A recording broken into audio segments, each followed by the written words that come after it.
Hi everyone and welcome to our Facebook Live with Edgar Wright. I'm Eleanor Horse from British GQ, hosted on the US GQ Facebook page. For the next half an hour we are here with the director of, this is the hottest film release, Baby Driver. For those who haven't seen it, it is, I would describe as a musical crime thriller. Reinventing the musical. How would you describe it? What you just said. What I just said. Also director of the Cornetto trilogy, Shaun of the Dead, Hot Fuzz, World's End, and many others. We're here for the next half an hour. We're taking questions live from fans, so comment if you have any. I already have some of the questions that you've already posted, so if you did post in advance, we have got them here. Okay, Edgar, for those who haven't seen the film yet, probably not many, most people have, how would you describe it in a sentence or two? It's sort of like what you said. When I pitched the movie, I said it was like a car chase movie driven by music, and I think that description holds. Yeah. Okay, would you say that you have kind of reinvented the musical? That's what many people have said. Well, it's not like a conventional musical. It's not like Mamma Mia or Les Miserables. It's an action movie that sort of is powered by its soundtrack. So, I mean, I like the idea that people kind of even debate that whether it's a musical or not. To me, that's kind of interesting. So, it is something that I think people who don't usually like action films get a kick out of it because it is got so much music in it. Mm-hmm.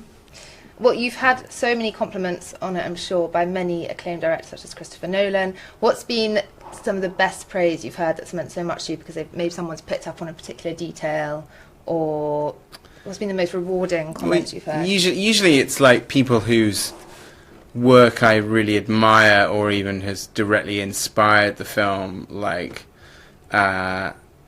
them responding to it means a lot to me, whether it's like Walter Hill or William Friedkin or Steven Spielberg or, Spielberg said?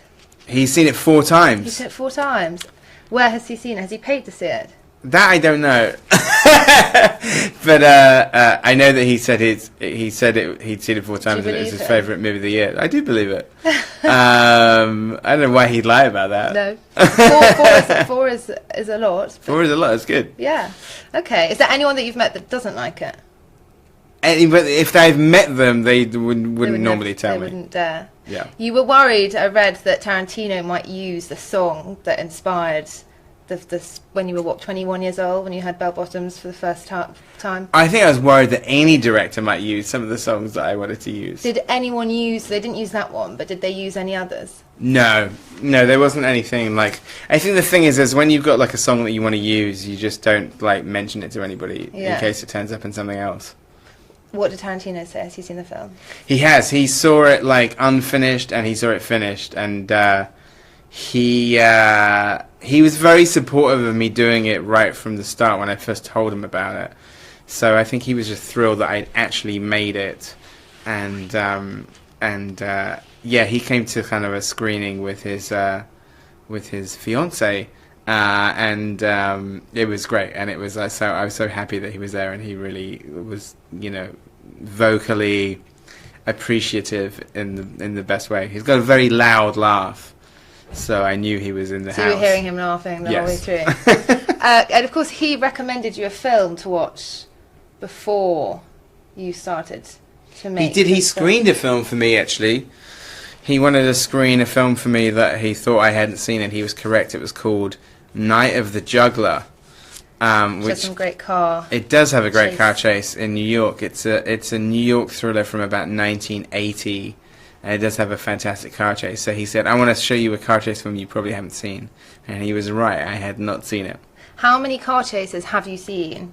Or did you see in preparation for this film? And what inspired you in particular? I wasn't keeping count. But I think I really watched a lot of ones that I had... I mean, one of the reasons I wrote the script is because I had seen a lot of those movies as a kid. And they made a big impression on me. Everything from Bullet, The Italian Job, The French Connection, The Driver, Vanishing Point, Sugarland Express, Dirty Mary, Crazy Larry, The Blues Brothers, To Live and Die in LA, like a lot of those movies with like great like stunts and great car chase sequences are ones that are like burned into my brain when I was a teenager. Is yours better? I would never say that. I know you wouldn't. You have to be very cocky and immodest to do that. You'd lose a lot of director friends. Okay, and when you heard that song 22 years ago, can you kind of paint the picture? Where were you? I know exactly where I was. I was in Middleton Road in Bounds Green. Shout out to Bounds Green. That was when I was first living in London, and I was listening to it on an audio cassette. It was a duped audio cassette as well. So my apologies to the John Spencer Blues Explosion for not paying for the album. But I just be listening to that song over and over again. Were you in a car or in your... I was in my flat. I don't think I had a car at that point. And so I had a car when I was a teenager, and then as soon as I moved to London, I didn't have a car. I had never owned a car in London. Really? Yeah. So are you a big petrol head yourself? I am, but I'm sort of more interested in the driving. Like the actual kind of like vehicle itself is less important to me than the journey, if that makes sense. Can you tell the us... driving and the music is sort of, you know. What's your go-to? Do you have a car playlist? I have like millions of playlists, but yes. I sort of make playlists for sort of occasions and stuff. What is your... just tell us a couple of songs that you listen to in the car. I mean, I kind of listen to everything in the car. There's not one that's perfect for a long journey. Well, usually that comes down to sort of like... Oh, I tell you what album I do really like that's good to drive to or do anything to is... there's an album by this Australian band called Nonagon Infinity by King Gizzard and the Lizard Wizard. And that's like a perfect driving or running song or whatever, because it basically just doesn't stop. It's like 10 songs without any breaks, and it's all like high energy. So I think that would be a good driving album. If you were in a car chase, what do you think? What would be your killer song? I mean, there's 35 of them in the movie. So it'd be one of those. Okay, and about the script, so how long did it take you to write? So obviously it was kind of just at the back of your mind for such a long time. Then how long was the writing process? Were you writing it in bits as songs were coming to you? Well, I think I thought about it for a long time, and I was doing research for a long time, which was like interviewing people. And then I think when I finally sat down to do it, it probably took me on and off like, I don't know, like 9 months, 6 months. It was quite a long time to get the first draft done. And at that point, I already had like 10 of the songs worked out. And then if I came to a scene where I didn't have a song, I would stop and I would like find the right song, and then I would continue. So song always came before? I would want to write to the song. So I knew what the scene was, but maybe I didn't have the song. So then I would find the song and then I would continue. Is there a single song that has been fitted to the script as opposed to the other way around? Oh. Is there a song that's been fitted to the script? What do you mean? So you've written to match the song. So you had the songs first. Yeah. Is there any part in the screenplay where you've actually found a song to fit with what you wanted to happen as opposed to the other way around? Well, it sort of went both ways. Yeah. Sometimes it would go like that, and sometimes I would let this. So sometimes I would find the right song for the scene. Yeah. And sometimes I would let the song drive me, if that made sense. Yeah. You mentioned earlier that you were doing research and you interviewed lots of people, including ex-cons. It's I read. True. What kind of ex-cons? That's fascinating. How did you find them? And what kind of industry of criminality were they? They were like getaway drivers or bank robbers. And how do you find them? I mean, some people have you find through the rehabilitation system. People who are like willing to talk. These Americans or? 2 are in the UK actually. 2 are in the UK, and then in the States there were a couple of people that I met because they had written books about it themselves. So they had written non-fiction memoirs, and so they were easier to get in touch with because you could talk to their agent and then meet up with them. So I'd say like sort of 3 or 4 of them I met, and other ones I just spoke to on the phone, and other ones just did interviews by email and stuff.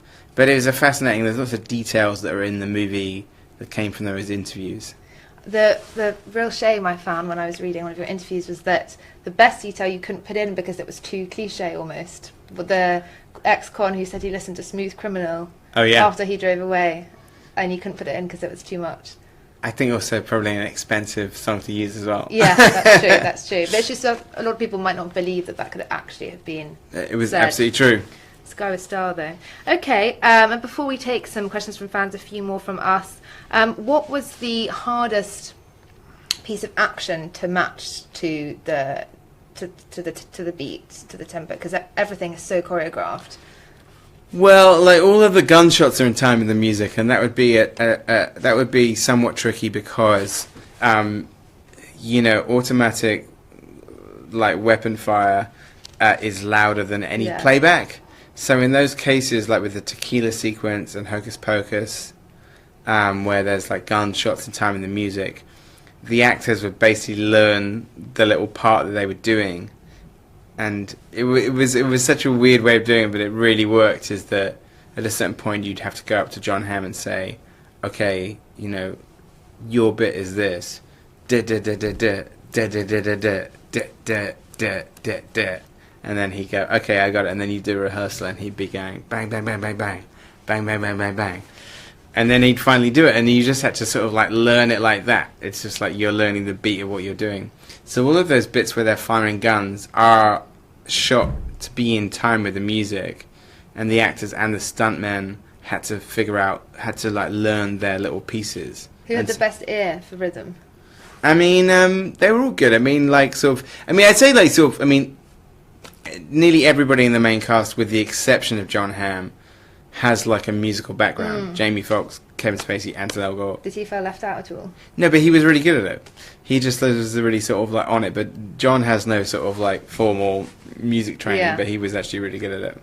Do you think, because obviously Ansel is a musician, do you think he could have been right for the part had he not had that musical background?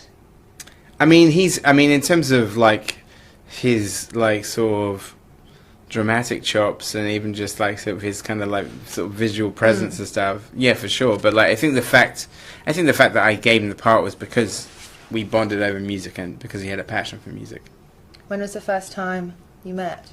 I met him 3 years ago. I met him in 2014.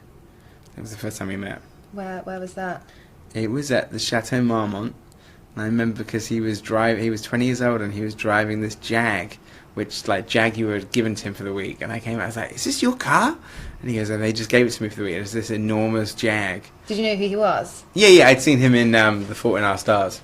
Okay. But we spent like an hour over coffee just talking about music. What kind of music were you talking about? Did you have the same taste? Not necessarily.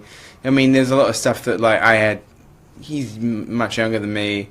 So there was the thing is that some things like he listened to sort of like a lot of music that I didn't listen to, and vice versa, and then there'd be some things that we'd be on the same page. There are a few characters. Who did you have in mind when you were writing the script in particular? Which character and actor came first?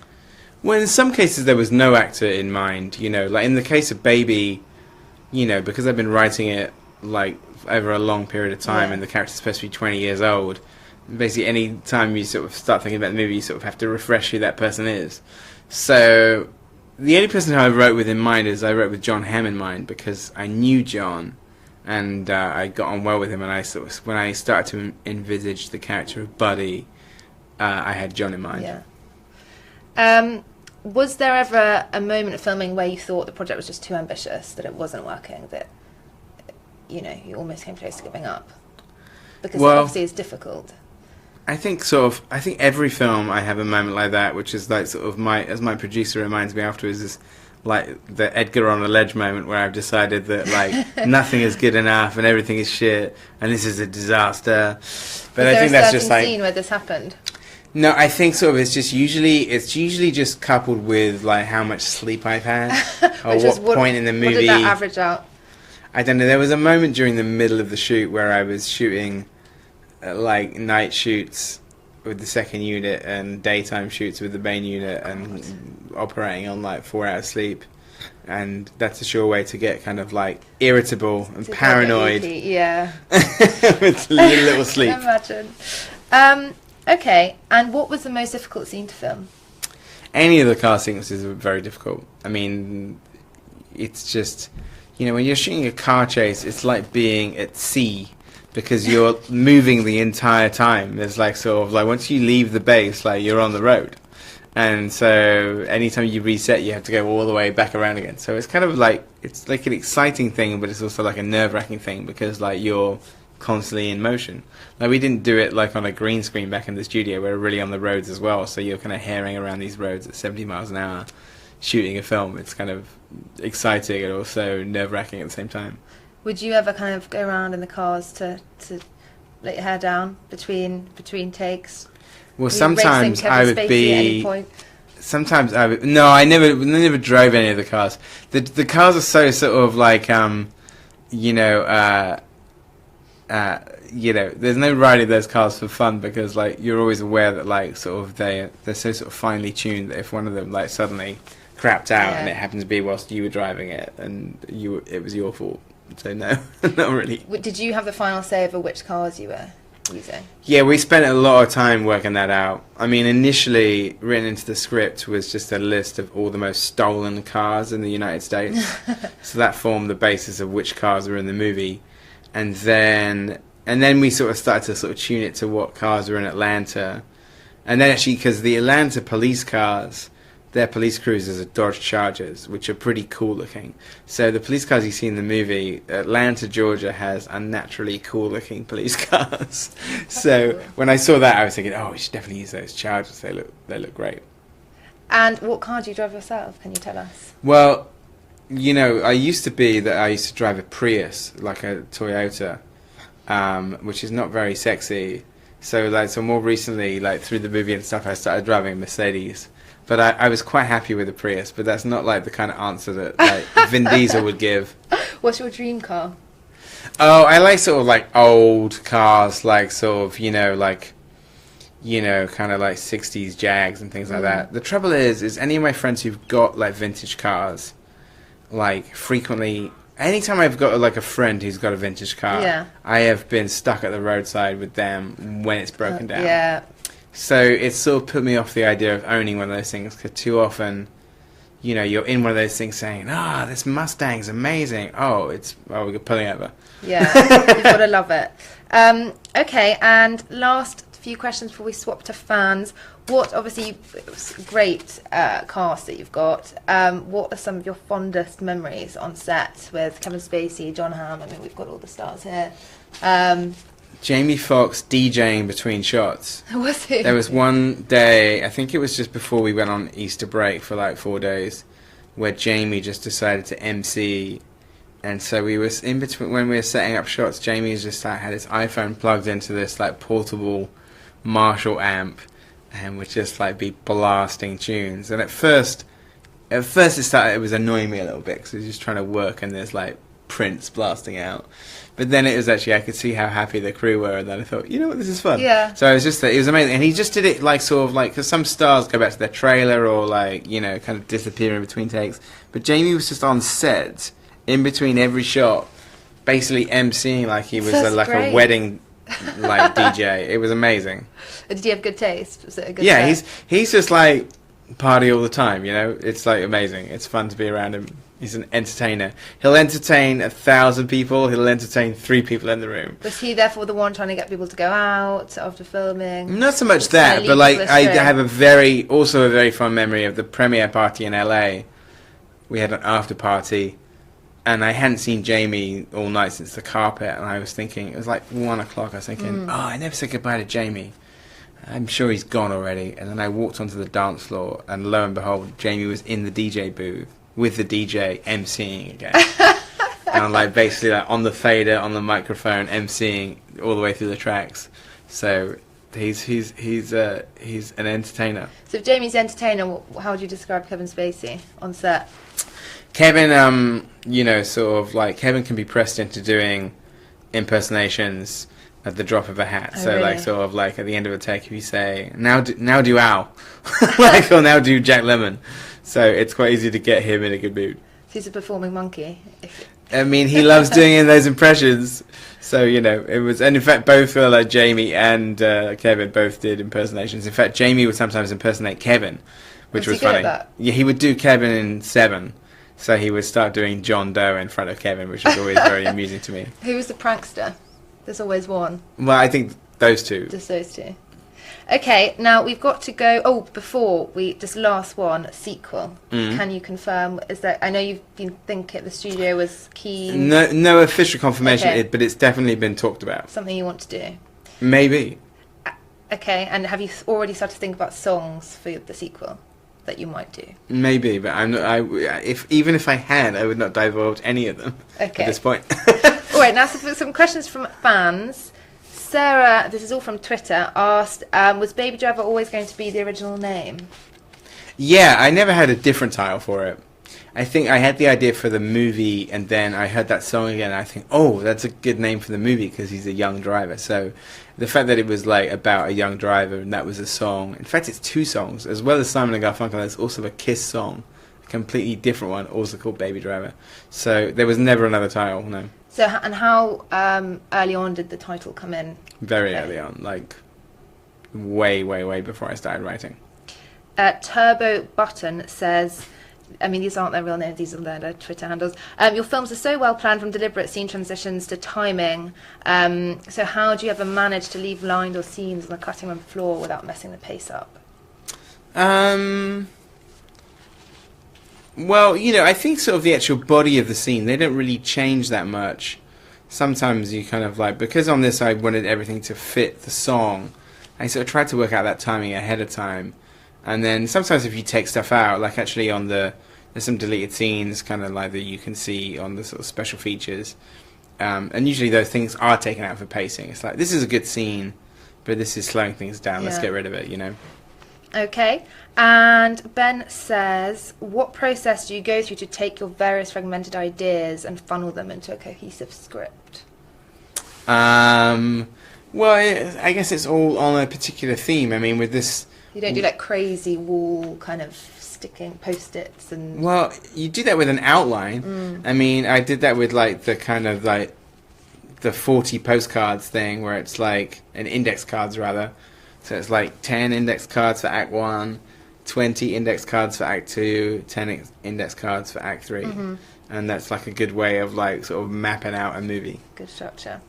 Okay, Salvador says, which of Baby's cassette tapes are your favourite?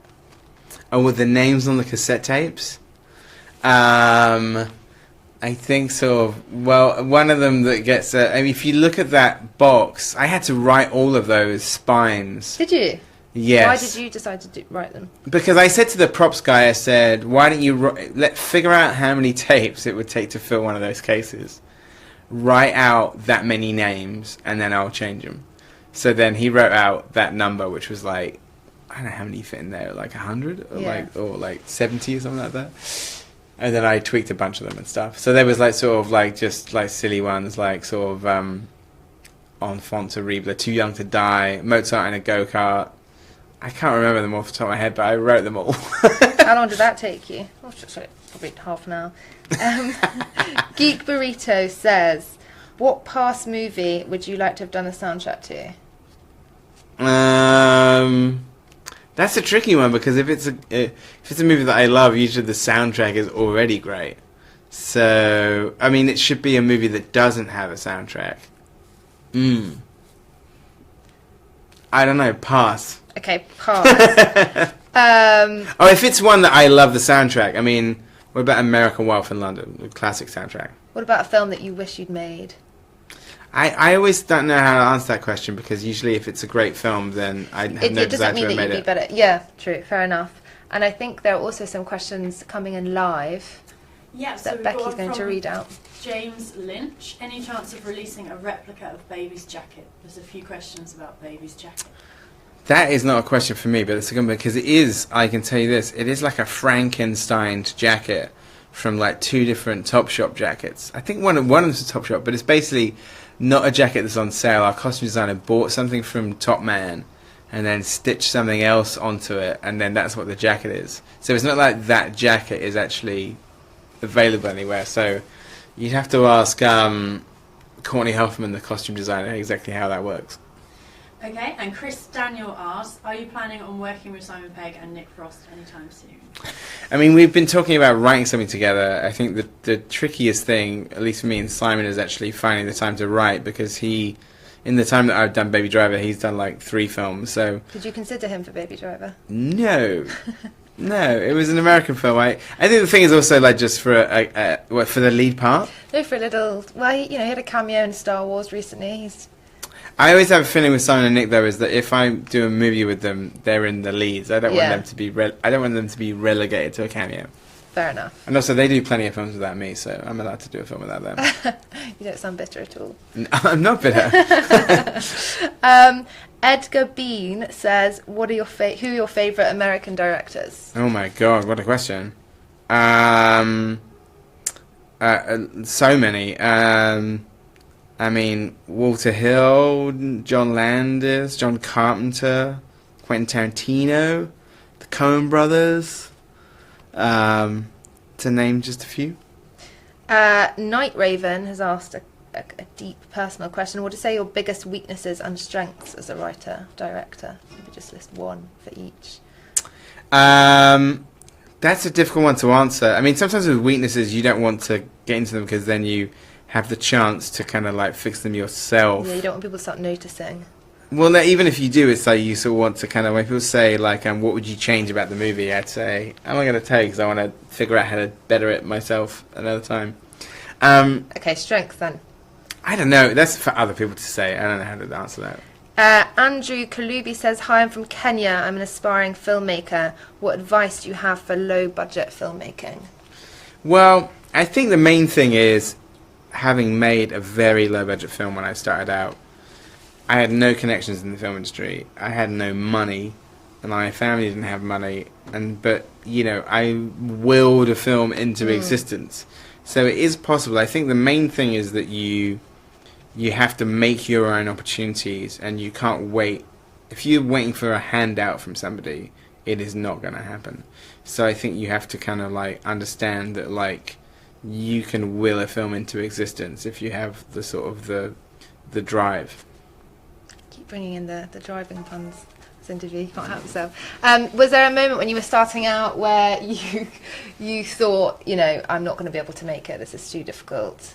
And what is your advice for overcoming that speed bump? I think once the train has left the station and you're making it, it's not a question of like, can I do this? It's more like, I have to do this. I mean, I think it's always just the thing of like the level of ambition and how much time and how much money you have. Because the thing is, whatever the budget of the movie is, you're always going to run out of time. You're always going to run out of money. And at some point the sun is going to go down or come up. What were your side jobs when you were trying to make your first film? Were you catering or? I worked in a supermarket. I was a shelf stacker. Which supermarket? In a Summerfields in Wells, Somerset. I'm not sure it's there anymore. It might be called something else. Do you think you're any good? As a shelf stacker? Yeah. I mean, I would give myself 6 out of 10. I was very distracted. I would be daydreaming a lot. Would you be listening to music secretly? No, I don't think I could wear headphones, no. Okay. I'd be listening to what was on the music in the store. But I was definitely like a big daydreamer. I'd also, like my brother used to also do that like terrible trick that people working in supermarkets do, which I do not recommend doing, but like you would like to while away a boring afternoon. There's a packet of biscuits, and you would like stacking biscuits. You go, oh no, I've torn it, and then you would take it out to the back, and then quietly munch the whole thing. Did you ever get caught for doing anything? I think usually like if the manager would walk into the back room and you're standing there going, because you got a jam cake in your mouth, you would sort of like try not to talk to him whilst you had a face full of biscuits. Have you been fired from many jobs? I was fired from being a projectionist when I was like 15. Successful people have always been fired in their lives. I was fired from a cinema. What did you do? I was inept. I mean, they were right to fire me, but I also shouldn't have really been doing the job at 15. I was like too young. That is young. It was too young to be a projectionist. Quite a serious job, yeah. Yeah. Okay, Sarah says, what has been your favourite film of 2017 so far? That is a very good question. Let me have a think about that. Oh, well, there's been a lot of really good films this year. I really liked Dunkirk. I liked The Big Sick. I liked Get Out. But I really liked this Belgian film called Raw. RAW. About the kind of lesbian cannibals. Yes. Is that the right? Yeah. That film, it's great. I love that movie. It's French. Yeah. I think it's a Belgian movie. Oh. Either way, but it's shot in Belgium. Yes, it's a I French do want movie. to see that. It's excellent. Okay, great. And Potter TARDIS says, who were some of your major influences when you first started out? Oh,